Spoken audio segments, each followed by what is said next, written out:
Voici maintenant le moment de la lecture biblique. Avant de lire les Écritures,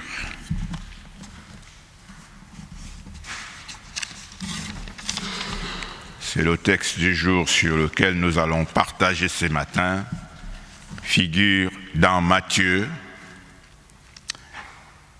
chapitre 21, des versets 33 à 44. Avant de lire les Écritures, je vous invite à la prière. Seigneur, bénis ceux qui vont lire, bénis ceux qui vont parler et ceux qui vont écouter, pas suivant leur volonté, mais suivant la tienne. Au nom de ton Fils Jésus-Christ. Amen. C'est Jean-Michel qui va nous faire la lecture. Alors, je vais peut-être un truc ici.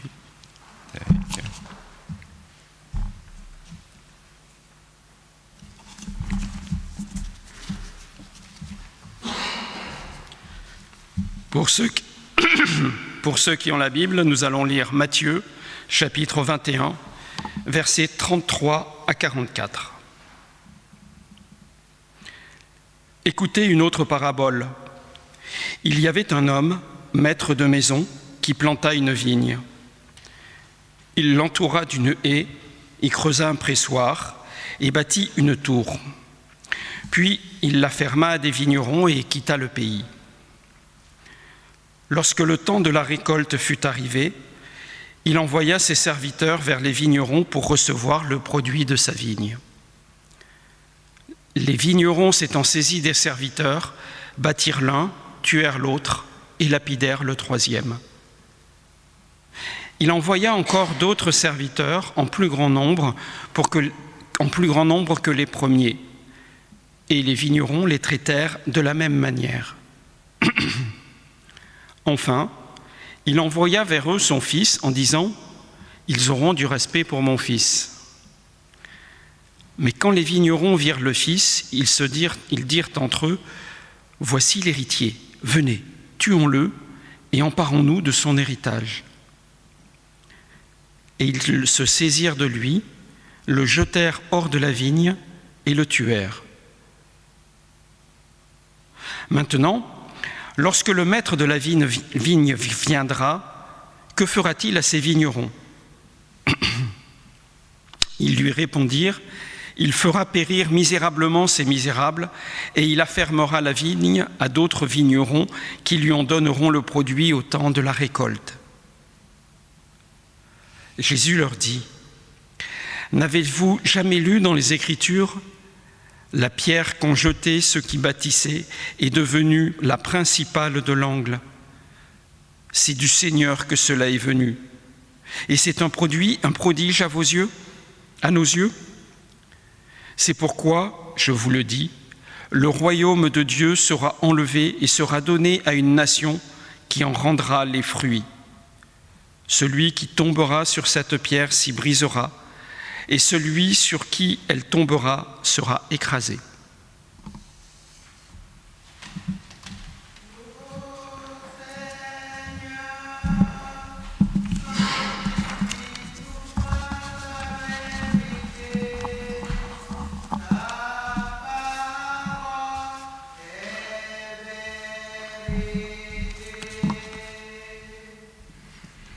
Ô Seigneur, sanctifie-nous par ta vérité. Ta parole est vérité. Chers frères et sœurs en Christ, ce matin, encore de dimanche, Matthieu nous invite à partager une autre parabole, celle des vignerons homicides.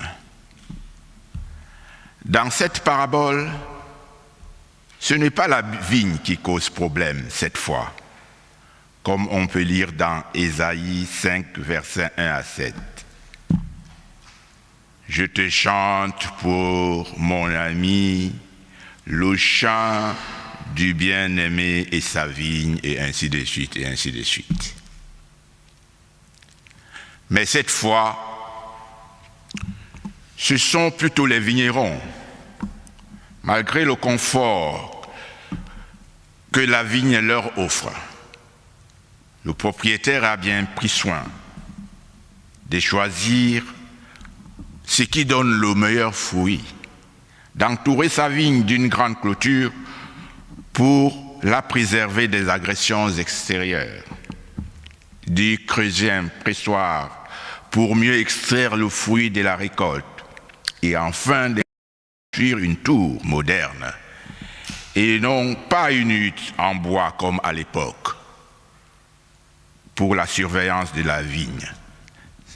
Cette tour servirait aussi d'abri. Voilà tout ce gros investissement que le propriétaire d'une vigne a pu faire. Pour ceux qui ont déjà visité les vignes où on peut trouver du vin de Bordeaux ou le Pomerol, c'est ça, Nano? Voilà, donc on comprend que le travail est extrêmement difficile et extrêmement exigeant. L'oraison ne sort pas comme ça en claquant les doigts. Il faut savoir comment on a fait la vigne et comment on l'a entretenue. Sans cela, il n'y a pas de récolte. La récolte qui arrive maintenant pour notre propriétaire qui a tout investi, bien sûr, on embauche des saisonniers là pour aller faire les récoltes parce que la récolte est abondante, il faut fabriquer le vin et tout. Le propriétaire a donc envoyé des personnes pour retirer un peu de ce fruit. Mais non, les vignerons les ont tout simplement lapidés et tués. Je rappelle que la vigne ne leur appartient pas. On a fait la vigne et on leur a demandé de garder et de travailler dans la vigne. Donc on envoie un premier contingent de personnes pour extraire la vigne, récupérer le fruit, ils sont tués, tout simplement. Et ne voyant rien venir, le propriétaire s'est dit, mais bon, peut-être qu'il y a trop du travail, je vais en envoyer d'autres. Il en envoie encore de deuxième. Bon, ben écoute, c'est pareil. Lapidé et tué. Bon, il se dit, il y a quelque chose qui ne va pas. Je vais envoyer quelqu'un de fiable, mon fils. Son fils est aussi venu. Vous imaginez que vous êtes chez vous, quelqu'un a kidnappé votre maison, ben il va rester à la porte pour vous attendre. Chaque personne qui rentre, comme dans les films, il vous met le fusil là, il vous ramène des côtés. Après, il regarde le prochain qui va venir. Ah, c'est son fils qui arrive. Il voudrait être l'héritier.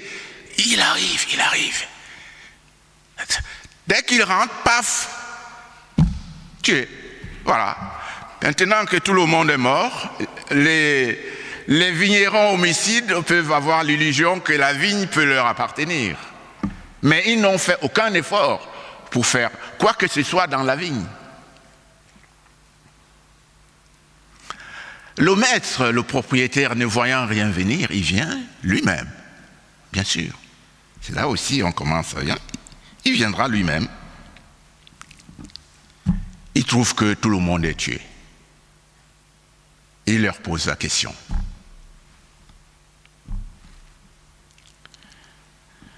Jésus donc, parce qu'on parle de lui ici, il leur pose la question. Que pensez-vous? Lorsque viendra le maître lui-même, que fera-t-il des vignerons?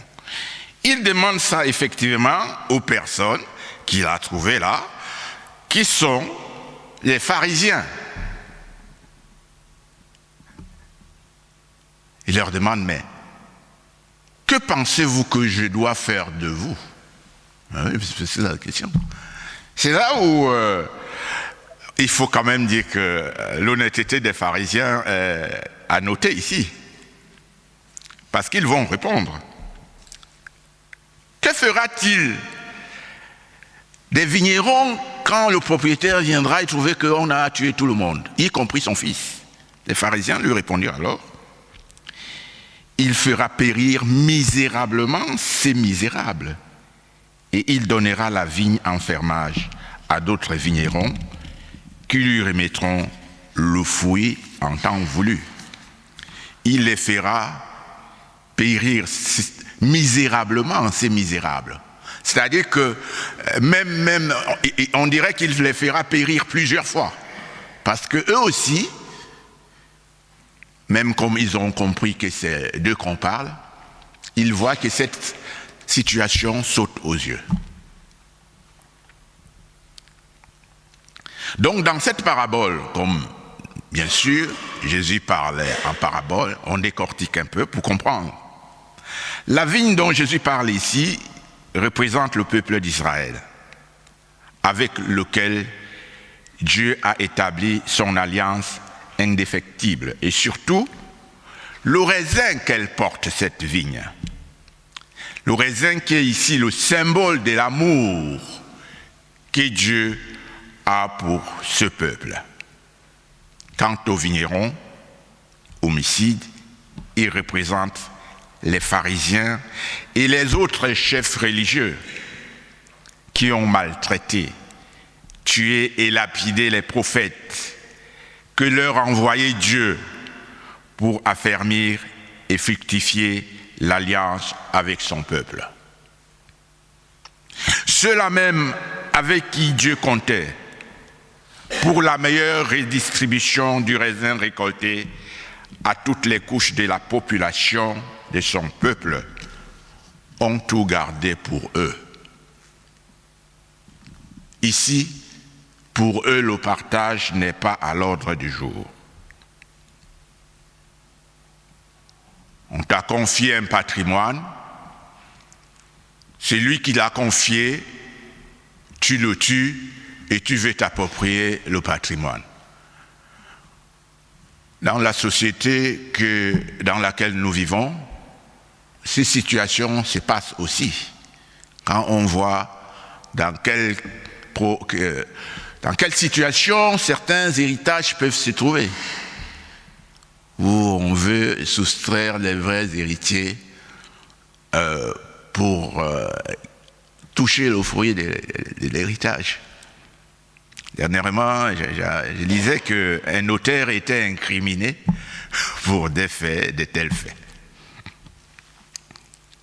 Voilà donc ce qui se passe ici.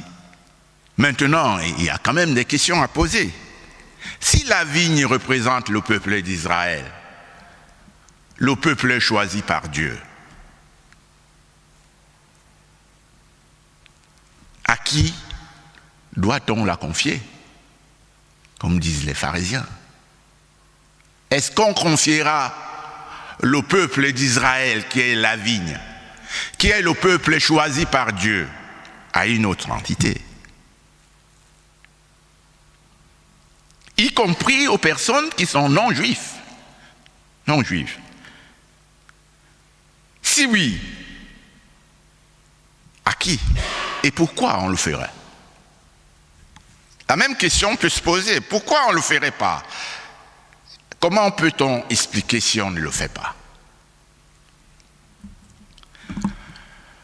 Ici, la parabole n'apporte pas de réponse à cette question, à toutes ces questions, des questions qui lui semblent très secondaires. Car ici, l'Église ne dit pas qu'elle va remplacer le peuple d'Israël, qui continue d'ailleurs sa mission, qui porte ses fruits en dehors de la foi en Jésus, mais avec ses propres sources contenues dans la loi de Moïse, Et comme le rappelle bien Paul aux Romains, dans le chapitre 5, verset 11, je cite, « Les dons et appels de Dieu sont irrévocables. » Fin de citation.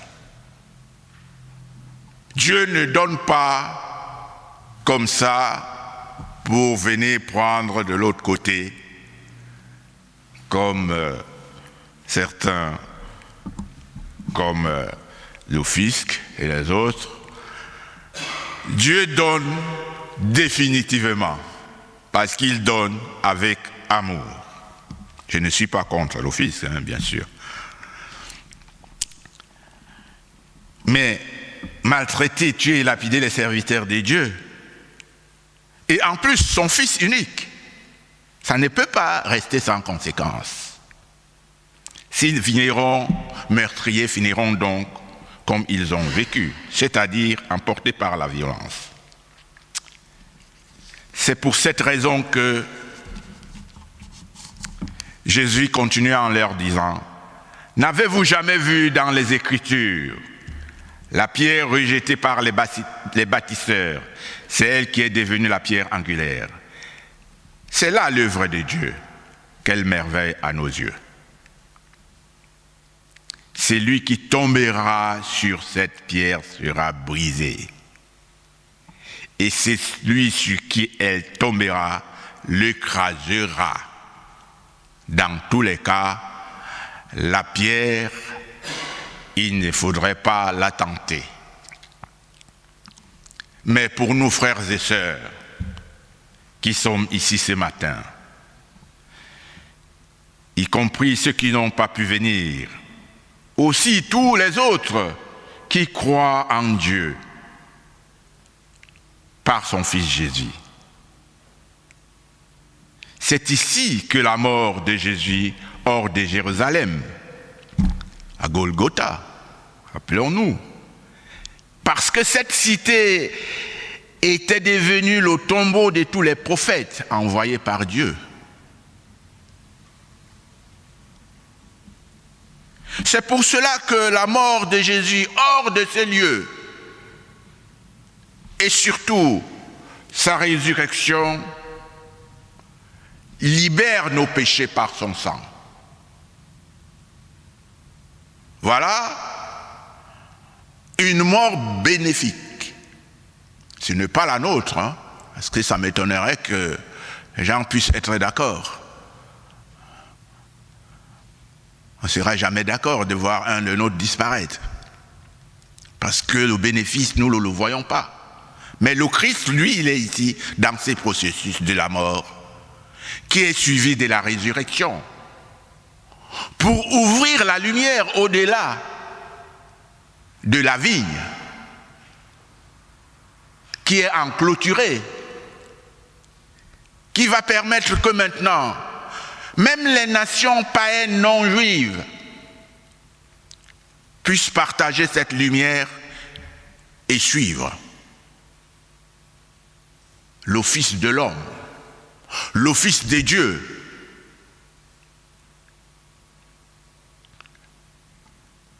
Qui est mort et qui est ressuscité par le miracle de son Père.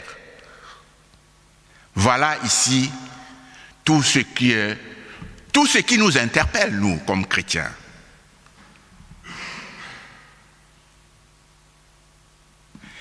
Cette pierre rejetée par les bâtisseurs corrompus et ignorants devient ici en même temps la pierre angulaire. C'est une autre lecture qui nous est proposée ici, car la destruction du temple, par cela, l'image proposée ici après cette destruction du temple, il est proposé l'édification en quelques jours seulement d'un sanctuaire qui ne sera pas fait des mains d'hommes. Je détruirai ce temple et je le rebâtirai en 3 jours. Voilà le type de problème que Jésus est allé chercher avec les pharisiens. Ceux qui ne sont pas là pour faire l'œuvre de Dieu, mais pour préserver leur place, leur classe, leur confort, au détriment de toute la population à laquelle Jésus avec laquelle Jésus est en train de parler et qui écoute Jésus, qui adhère même à ce que Jésus dit. Mais les chefs religieux, puisque c'est eux qui sont devant, ne peuvent pas le permettre, parce que sinon, ils ne jouiront plus de leurs privilèges. C'est ici que s'exprime non pas le peuple de Dieu qui est Israël, mais le royaume de Dieu qui est l'ensemble de l'univers. Il est immense, il n'a ni temps, il n'a ni espace.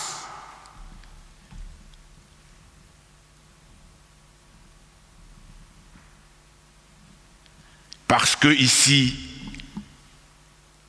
comme le dit bien Moïse, comme le dit bien Jean dans l'Évangile, chapitre 1, versets 17 à 18, je cite, « Si la loi fut donnée par Moïse, la grâce et la vérité sont venues par Jésus-Christ. Personne n'a jamais vu Dieu, Dieu Fils unique, qui est dans le sein du Père, nous l'a dévoilé. » Le royaume des dieux dont nous parle Jésus ici est une invitation qu'il nous fait à nous chrétiens de le suivre afin qu'il nous ouvre les portes. La mort et la résurrection de Christ doivent apparaître ici pour nous comme une délivrance. Sinon, le Christ serait alors mort pour rien, pour nous. Si quelqu'un est mort pour toi et que tu le rénies, tu lui tournes le dos, c'est ce que ça voudrait dire. C'est qu'il serait mort pour rien. Ne dites pas que vous ne serez pas comme les vignerons. Nous ne serons peut-être pas homicides, mais nous aurons aussi tourné le dos au Christ. Pour ceux qui pensent que le Christ est mort pour nos péchés, nous l'aurions encore tué une autre fois si nous continuons à pécher. Mais je pense plutôt qu'il est mort par la stupidité des gens. Donc nous sommes ici avec le Christ qui est là, qui nous interpelle. Il te dit chaque jour, je suis là. Ce n'est pas une activité à mi-temps. Hein? Il faut juste que nous fassions l'effort de taire les voix malins qui nous détournent de notre royaume de Dieu quand il nous montre le chemin. Oui, il n'y a pas deux chemins. Il n'y en a qu'un. Il n'y a pas deux vérités, il n'y en a qu'une. Il n'y a pas deux vies, il n'y en a qu'une. Je suis le chemin, je suis la vérité, je suis la vie.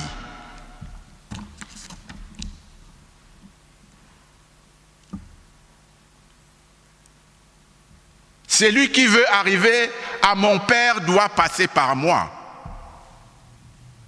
Voilà ce qui est écrit. Et voilà ce qui nous interpelle. Donc nous devons nous investir vraiment.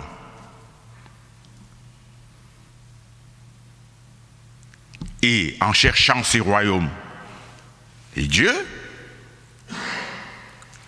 nous devons aussi prier pour qu'il arrive. Peut-être qu'il est déjà là. Si nous cherchons sa justice, nous devrions mieux nous conduire en respectant les engagements du Christ. Et ce n'est qu'après tout ça que toutes les autres choses nous seront données, pas avant. N'allons pas nous encombrer avec les biens du monde qui nous empêchent de nous libérer, qui nous empêchent d'entrer par la petite porte. Je ne vois pas comment j'entrerai dans la petite porte avec mon téléviseur plasma qui fait à peu près 2 mètres. J'aurai des problèmes. Finalement, je ne pourrai pas y entrer. Et n'oublions pas que l'Église, et plus précisément son fondateur, Jésus, reste le seul maître à bord. Naturellement, la mission de Jésus fut périlleuse parmi les siens. Comme le témoigne Matthieu, un prophète n'est méprisé que dans sa patrie et dans sa maison. Mais cette mission de Dieu a quand même pu ouvrir la porte à cette construction dont les deux murs, que sont le judaïsme et le christianisme, permettent de nos jours un dialogue passionné pour l'unité dans le monde où nous vivons actuellement. Voilà la pierre angulaire. Ce n'est pas une pierre de séparation, c'est une pierre de consolidation. Si vous la heurtez, vous aurez mal. Si elle tombe sur vous, elle va vous écraser.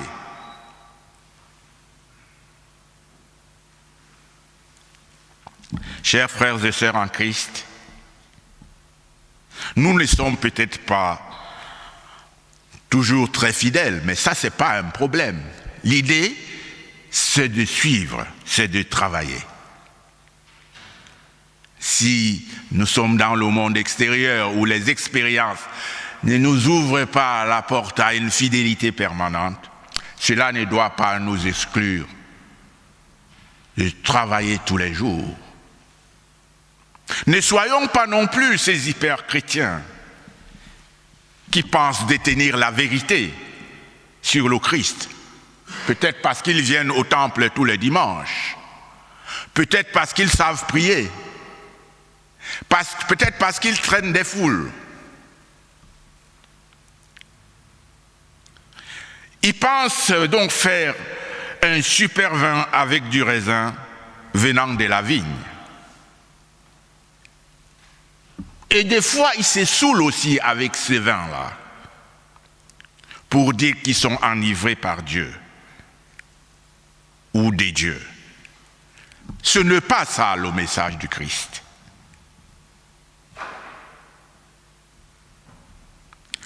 Moins encore, ce n'est pas ce qu'il nous demande. Ce n'est pas ça son vin non plus.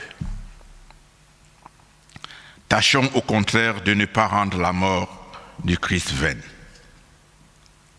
C'est par elle que nous sommes sauvés. Alors, suivons Jésus en partageant et en faisant du bien autour de nous. Jésus est actuellement devant notre porte. Il frappe et il attend que nous lui ouvrions. Au nom du Christ, Amen.